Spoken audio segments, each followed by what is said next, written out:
मुझे मौत से कोई डर नहीं लगता, लेकिन मुझे मरने की भी कोई जल्दी नहीं है, क्योंकि मरने से पहले जिंदगी में बहुत कुछ करना बाकी है।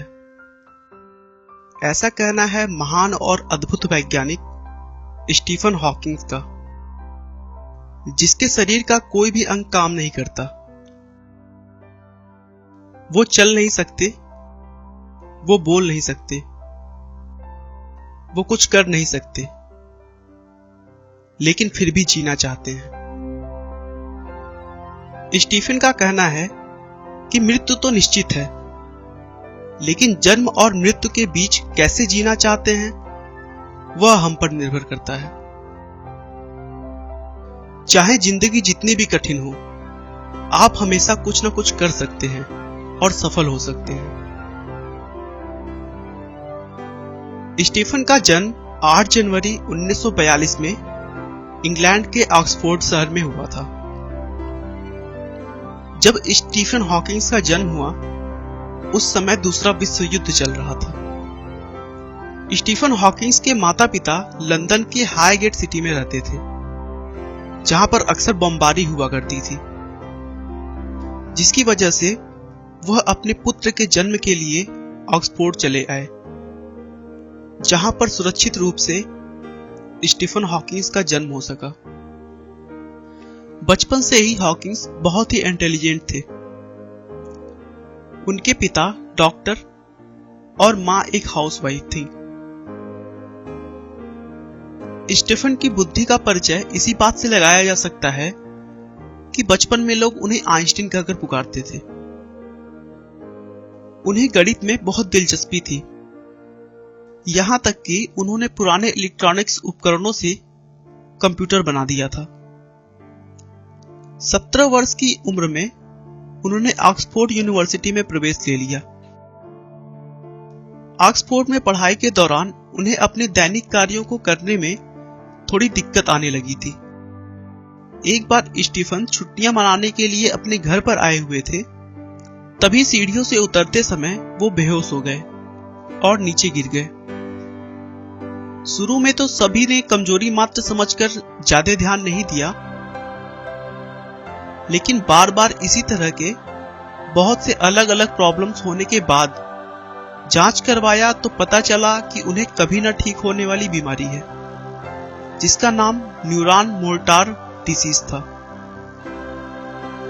इस बीमारी में मांसपेशियों को नियंत्रित करने वाली सारी नसें धीरे धीरे काम करना बंद कर देती हैं, जिससे शरीर अपंग हो जाता है और पूरे अंग काम करना बंद कर देते हैं। डॉक्टर का कहना था कि स्टीफन अब सिर्फ 2 वर्ष और जी सकते हैं, क्योंकि अगले 2 सालों में उनका पूरा शरीर धीरे धीरे काम करना बंद कर देगा। स्टीफन को भी इस बात से बड़ा सदमा लगा, लेकिन उन्होंने कहा कि मैं ऐसे नहीं मर सकता, मुझे जीवन में बहुत कुछ करना तो अभी बाकी है। स्टीफन ने अपने बीमारी को दरकिनार कर तुरंत अपने वैज्ञानिक जीवन का सफर शुरू किया और अपने आप को पूरी तरह विज्ञान को समर्पित कर दिया। धीरे धीरे उनकी ख्याति पूरी दुनिया में फैलने लगी।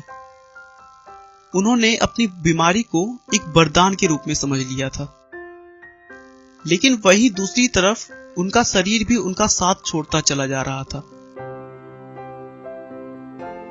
धीरे धीरे उनका बायां हिस्सा पूरा काम करना बंद कर दिया। बीमारी बढ़ने पर उन्हें व्हील चेयर का सहारा लेना पड़ा। उनकी ये चेयर एक कंप्यूटर के साथ बनी है, जो उनके सर, उनकी आंखों और उनके हाथों के कंपन से पता लगा लेती है कि वो क्या बोलना चाह रहे हैं। धीरे धीरे स्टीफन का पूरा शरीर काम करना बंद कर दिया था, लेकिन उस बीमारी में एक प्लस पॉइंट भी था कि इस बीमारी से स्टीफन सिर्फ शारीरिक रूप से अपंग हो रहे थे, ना कि मानसिक रूप से। उसके बाद लोग यूं ही देखते चले गए